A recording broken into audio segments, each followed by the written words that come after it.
আপনি বলেছিলেন এর আগে যে এমএলএ পদটা যে আপনি নৈতিকতার একটা উদাহরণ রেখে বিধায়ক পদটা ছেড়ে দেবেন। আমি বলছি তারপরে আপনি জানালেন যে বিধায়ক পদ আপনি ছাড়ছেন না। এটা তো নিজের অবস্থানেই আপনি একটা বদল করলেন।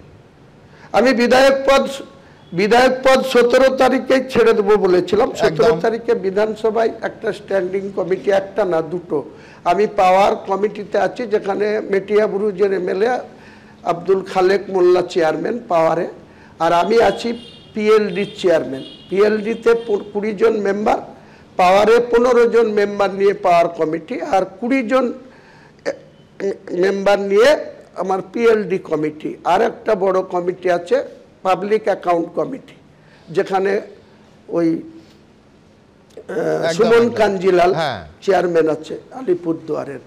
তো আমার ওই কমিটিতে 12 জন বিজেপির বিধায়ক আছে।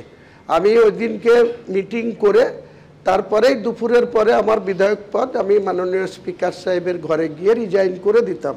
কিন্তু আমাকে যারা ভোট দিয়ে নির্বাচিত করেছে তারা আমাকে প্রবল আপত্তি জানাচ্ছে যে আমরা ইউসুফ পাঠানকে আপনার কথায় ভোট দিয়েছি, তাকে খুঁজে পায় না, তার কাছে একটা সার্টিফিকেট পায় না, একটা কোনো স্কলারশিপে সই করতে গেলে পায় না, আধার কার্ডের কোনো সংশোধন নাম ঠিক করতে গেলে পায় না, আপনি আমাদের সব কিছু করেন। তো এখন আপনি সাসপেন্ড হয়েছেন, তা কি হচ্ছে, আপনি বিধায়ক পদটা রাখেন, আপনি আগামী দিনে যখন আবার ভোটে দাঁড়াবেন তখন আবার। অতএব 17 তারিখ আপনি বিধায়ক পদ ছাড়ছেন। আমি এবার সরাসরি আপাতত আমার শেষ প্রশ্ন করব আপনাকে। আপনার কাছে যেটা জানতে চাইবো সেটা হচ্ছে আপনাকে নিয়ে একটা বিচিত্র টানাটানি শুরু হয়েছে। তৃণমূল বলছে যে অবধারিতভাবে আপনার পেছনে বিজেপি রয়েছে, বিজেপি বলছে একেবারে এটা পুরো মক ফাইট হচ্ছে, আপনি তৃণমূলের হয়েই কাজ করছেন। কিন্তু একটা কথা আপনি মানবেন যে আপনি সফলভাবে দল করলে আর সেই দল যদি ভোটে ভালো ফল করে তাহলে সব থেকে লাভবান হবে বিজেপি। তার কারণ মুসলিম ভোট ভাগ হয়ে যাবে, মমতা বন্দ্যোপাধ্যায়ের মুসলিম ভোট ব্যাংকে ধাক্কা লাগবে। কিন্তু আমি উল্টো দিক থেকে আপনার কাছে আসবো, যে মুসলমানরা বিজেপিকে হারাতে চায় তারা তৃণমূলকে ভোট না দিয়ে আপনার দলকে দেবে কেন? দেখুন, মুসলমানরা বিজেপিকে যেমন ক্ষমতায় আসতে দিতে চায় না, তেমনি আজকের দিনে মমতা ব্যানার্জিও বিজেপির থেকে কোনো অংশে তার যে চালচলন, তার যে কার্যকলাপ, তার যে রাজ্য সরকার ক্ষমতা পেয়ে যেভাবে জগন্নাথ মন্দির থেকে শুরু করে শিলিগুড়িতে মন্দির বানানো, বছর বছর মানে 10,000 দিয়ে শুরু করেছিল 2018 সালে, আজকে 2025 সালে এসে 1,10,000 করে দুর্গাপুজোর অনুদান, তারপরে কার্নিভাল করা, তারপরে অল যেভাবে তিনি হিন্দু তোষণ করে যাচ্ছেন। একদিকে শুভেন্দু অধিকারী হিন্দু হিন্দু, আবার মমতা ব্যানার্জি ঠিক এই শুভেন্দু অধিকারীদের কাউন্টার করতে গিয়ে শুধু হিন্দুত্ব চালাচ্ছে। তা আমার সোজা কথা, এটা কে কাকে ভোট দেবে, কে হারবে আর কে ক্ষমতায় চলে আসবে সেটা বাংলার মানুষ সিদ্ধান্ত নেবে ভোটের ইভিএম মেশিনে। তাতে গুজরাটে 25 বছর ধরে বিজেপি ক্ষমতায় থাকলে সেখানকার 18-19% মুসলমানদের যখন বেঁচে আছে, তা এখানে শুধু জুজুর ভয় দেখিয়ে মমতা ব্যানার্জি মুসলমানদেরকে ভয় দেখাবে বিজেপি চলে আসবে, বিজেপি চলে আসবে। বিজেপি বাঘ না ভাল্লুক, দেশ চালাচ্ছে, 19টা রাজ্য চালাচ্ছে, উড়িষ্যা চালাচ্ছে, আসাম চালাচ্ছে, ছত্তিশগড় চালাচ্ছে, রাজস্থান চালাচ্ছে, উত্তরপ্রদেশ চালাচ্ছে, মধ্যপ্রদেশ চালাচ্ছে। তা বিজেপি যদি বাংলাতে চলে আসে তার জন্য কি মুসলমানরা মরে যাবে? আমি মুসলমানদের হয়ে ব্যাটিং করব। আমি বলছি বাংলার মুখ্যমন্ত্রী যেই হোক আগামী দিনে, আমরা মুসলমানদের কাছে আপিল করব, আবেদন করব যে আপনারা বেশি বেশি করে মুসলমান এমএলএ নির্বাচিত করে বিধানসভায় পাঠান।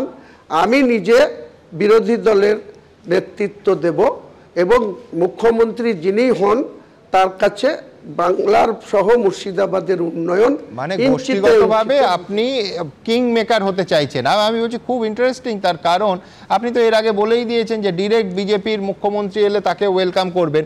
সরকারি দলের প্রতিনিধি প্রদীপ্ত মুখোপাধ্যায়কে আমি পোডিয়ামে যেতে বলবো, আপনি সঙ্গে থাকুন হুমায়ুন প্লিজ। আমার প্রশ্ন হচ্ছে যে এখনো আপনার দল তৈরি হয়নি, আপনার হেলিকপ্টার এজেন্সির সঙ্গে, আমি ভুল বললে আপনি আমায় সংশোধন করে দেবেন, যে হেলিকপ্টার এজেন্সির সঙ্গে কথা হয়ে গেছে এবং ধরুন আপনি রাজ্যে রাজ্যে সেই হেলিকপ্টার করে ঘুরবেন, জেলা সফর করবেন, প্রচারে যাবেন, আপনি ঠিক করে নিয়েছেন। আমি বলছি এ রাজ্যে একমাত্র রাজ্যের মুখ্যমন্ত্রী জেলা সফরে হেলিকপ্টার ব্যবহার করেন, তারপর আপনি করবেন। আপনার 8 জন ব্যক্তিগত সিকিউরিটি আগামীকাল হায়দ্রাবাদ থেকে কলকাতায় এসে পৌঁছবেন, এ রাজ্যে এসে পৌঁছবেন। গত 72 ঘন্টায় তাহলে হুমায়ুন আপনার জীবনযাপনটাও অনেকটাই পাল্টে গেল। আপনার জ্ঞাতার্থে জানাই, অলরেডি হায়দ্রাবাদ থেকে 8 জন প্রাইভেট সিকিউরিটি উইথ আর্মস নিয়ে 1 ঘন্টা আগে কলকাতা বিমানবন্দরে ল্যান্ড করেছে। তারা অলরেডি সেই সিকিউরিটিরা রাজ্যের ডিজিপির সঙ্গে যোগাযোগ করছে এবং এসপি মুর্শিদাবাদ কে সানিরাজের সঙ্গেও যোগাযোগ করছে। তারা আমার সিকিউরিটি হিসাবে কাল থেকে নিয়োগ হবে। আমি যেহেতু খুব সকাল সকাল বেরিয়ে যাব আমার জেলা থেকে, ওনারা হয়তো রাত্রি 12টা-1টায় আমার বাড়িতে আসবে, তারপরে আমি মুভমেন্ট করব যখন, তখন আমার যে ওয়েস্ট বেঙ্গল পুলিশের 3 জন সিকিউরিটি আছে তারা বাকি 8 জন আমার সঙ্গে অ্যাক্টিভেট থাকবে, আমার সঙ্গে যোগ দেবে। এটা হচ্ছে বিষয়। পাশাপাশি আপনি সেকেন্ড পয়েন্ট যেটা বললেন, হেলিকপ্টার এই মুহূর্তে অনুসরণ করতে পারছি না। হ্যাঁ, হেলিকপ্টার জিজ্ঞেস করলাম। হ্যাঁ, দেখুন, গত 1.5 বছর ধরে তৃণমূল কংগ্রেসের সর্বোচ্চ নেতৃত্ব যেভাবে আমার সঙ্গে প্রতি পদে পদে আমাকে হেয় প্রতিপন্ন বা আমার কোনো কথার গুরুত্ব না দেওয়া বা আমার সামান্য 2টো বিধানসভার ব্লক সভাপতিদের পরিবর্তন না করা বা আমার সঙ্গে দিনের পর দিন মিথ্যাচার করা, সর্বোচ্চ নেতা তারা আমার সঙ্গে শুধু কাজের সময় কাজ ফুরালে পাঁজি, গোটা আমার সঙ্গে না গোটা মুসলিম সমাজের সঙ্গে এই ধরনের আচরণ। 3rd টাইম যখন 2021-এ মুখ্যমন্ত্রী হয়েছেন তখন থেকে আমি লক্ষ্য করেছি, কারণ 2nd টাইম যেটা 16 থেকে 21 আমি ছিলাম না, আমাকে বহিষ্কার করা হয়েছিল 2015 সালের 25শে ফেব্রুয়ারি। কাজেই আমি 2020 সালের 6ই আগস্ট আবার নেত্রীকে অনুরোধ করে অভিষেক বন্দ্যোপাধ্যায়ের কাছে অনুনয় করে আমি এই দলে প্রবেশ করেছিলাম। তো আমাকে লোগো দিয়েছিল, আমি জিতেছি, মানুষ ভোট দিয়েছে। সে মমতা বন্দ্যোপাধ্যায়ের ক্রেডিট হতে পারে, সে তৃণমূল কংগ্রেসের ক্রেডিট হতে পারে, এ ব্যাপারে আমার কোনো বক্তব্য নাই। কিন্তু আমি জেতার পর থেকে ন্যূনতম কোনো কথা আমার শোনা হয়নি, আমার বিধানসভায় কোনো অ্যাডিশনাল ফান্ড দেওয়া হয়নি। সেই জন্যই আপনি, অর্থাৎ আপনি দেখিয়ে দিতে চাইছেন যে শুধু রাজ্যের মুখ্যমন্ত্রী না, আমিও হেলিকপ্টারে, আমিও চপারে উঠতে পারি এবং সমান্তরালভাবে আমিও প্রচার করব। মানে কোথাও একটা আপনারই ভাষায় কোট অ্যান্ড কোট যে অবহেলা আপনাকে করা হয়েছে, যে আপনার মর্যাদা দেওয়া হয়নি, আপনি হেলিকপ্টারের মাধ্যমে মানে সেটাও একটা বার্তা দিতে চাইছেন। দ্বিতীয় প্রশ্ন আমি একেবারেই করে নিই, যেহেতু দূরত্বর একটা সমস্যা আছে, সেটা হচ্ছে আপনি কালকেই ঘোষণা করেছেন যে আপনি মিমের সঙ্গে জোট করছেন, আপনার সিকিউরিটি অফিসাররাও সব হায়দ্রাবাদ থেকে আসছে। আমি বলছি কোথাও কি মানে হায়দ্রাবাদের ওপর খুব বেশি ভরসা করছেন? মানে মিমের মতো এজেন্সিও বেছেছেন হায়দ্রাবাদ থেকে? কলকাতাতেও তো পেশাদার এজেন্সি ছিল, সুরক্ষা দিতে পারতেন সেখান থেকে। কলকাতার যারা ছিল তাদের যে কথাবার্তা বলা হয়েছিল গত 2 দিনে, যখন আমাকে দিনের পর দিন আদার্স স্টেট থেকে জানে মেরে দেওয়ার হুমকি দেওয়া হচ্ছে, ডাইরেক্টলি আমাকে অনেক বাজে কথা বলা হচ্ছে এবং বলা হচ্ছে বাবরি মসজিদ তৈরি করার আগেই আমাকে পৃথিবী থেকে সরিয়ে দেওয়া হবে, এই ধরনের হুমকি দিচ্ছে। তখন আমাকে স্বাভাবিকভাবে আমার সিকিউরিটির প্রশ্নে, রাজ্য সরকারের যে 3 জন সিকিউরিটি আছে, তো সেই সিকিউরিটি এখনও ওঠায়নি।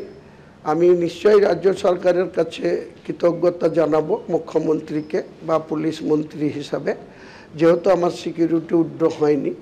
তাছাড়া এখানে আমাদের থেকে অনেক যাদেরকে কোনো টার্গেটেই নেই, একসময় জাকির হোসেন টার্গেট হয়েছিল, বেঁচে গিয়েছে প্রাণে, তার যে সিকিউরিটি বলয় আছে, খলিলুর রহমান এমপি তার যে সিকিউরিটি বলয় আছে, এমনকি কংগ্রেসের না প্রতি হুমায়ুন, সে হলো, আমি বলছি, আমি শুনলাম যে আপনি কেন্দ্রীয় সরকারের কাছেও সেন্ট্রাল ফোর্স চেয়ে সেই সিকিউরিটি চেয়েও আজকে আবেদন করেছেন।